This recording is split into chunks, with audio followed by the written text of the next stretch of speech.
महादेव जी का विवाह सबसे पहले किसके साथ हुआ? सती माता के साथ, प्रजापति दक्ष की कन्या सती। अब इनका दक्ष राजा और महादेव जी की ज्यादा बनती नहीं थी।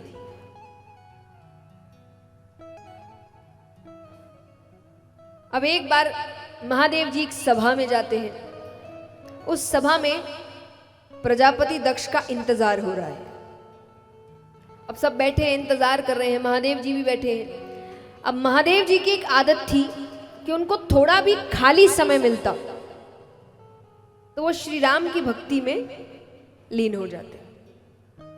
तो उनको लग रहा था कि अभी तो समय है, अब खाली बैठे इधर उधर बात करें, इससे अच्छा भगवान का नाम लेते हैं।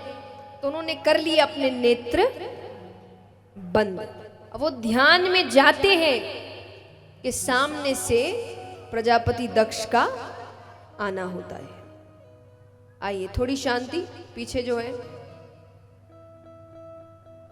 तो प्रजापति दक्ष का आना होता है। अब महादेव जी तो लीन है भक्ति में, उनको पता नहीं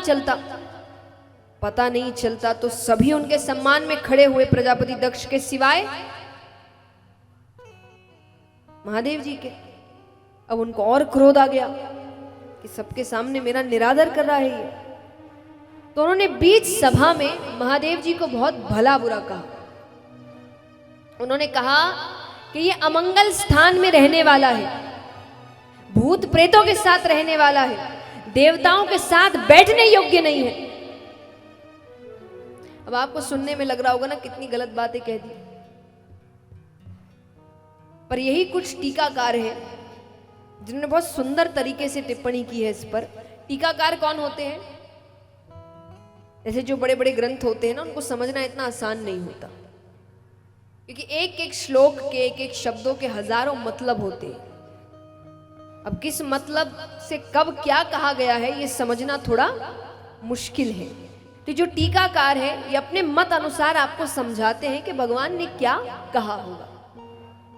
असलियत में तो देखिए भगवान ने क्या कहा किसी को पता है ही नहीं। हम में से कोई भी उस वक्त तो था नहीं। तो जैसे व्यक्ति अपने गुरु पर, अपने माता पिता पर विश्वास करता है, वैसे हम अपने ऋषियों पर, साधु संतों पर विश्वास करते हैं जिन्होंने इसकी टिप्पणी करी है, अपना मत देकर हमें समझाया है कि भगवान ने क्या कहा होगा। तो कुछ टीकाकार है जो इस प्रसंग पर बात करते हैं और कहते हैं कि आपको सुनने में लग सकता है कि गलत बात कही गई है, पर गलत बात नहीं कही गई है। क्यों?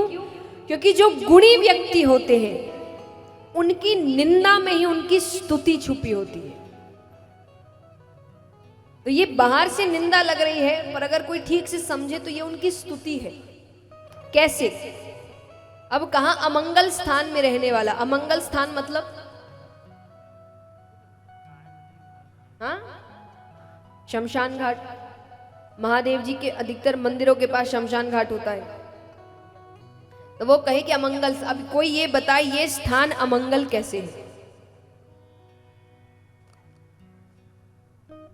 जीवन का सबसे बड़ा सच ही वहां समझ आता है। सबसे पहली बात तो अगर आपको पता चल जाए कोई स्थान अमंगल है,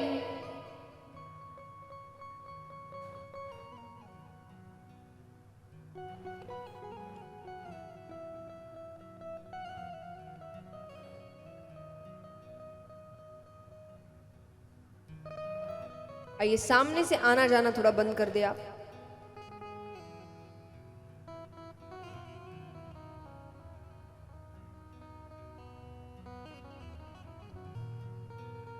कि अगर आपको पता चल जाए कोई स्थान अमंगल है, आप वहां जाएंगे?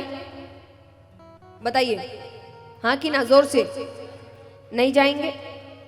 आप अपने आप को इस स्थान में जाने से रोक सकते हैं?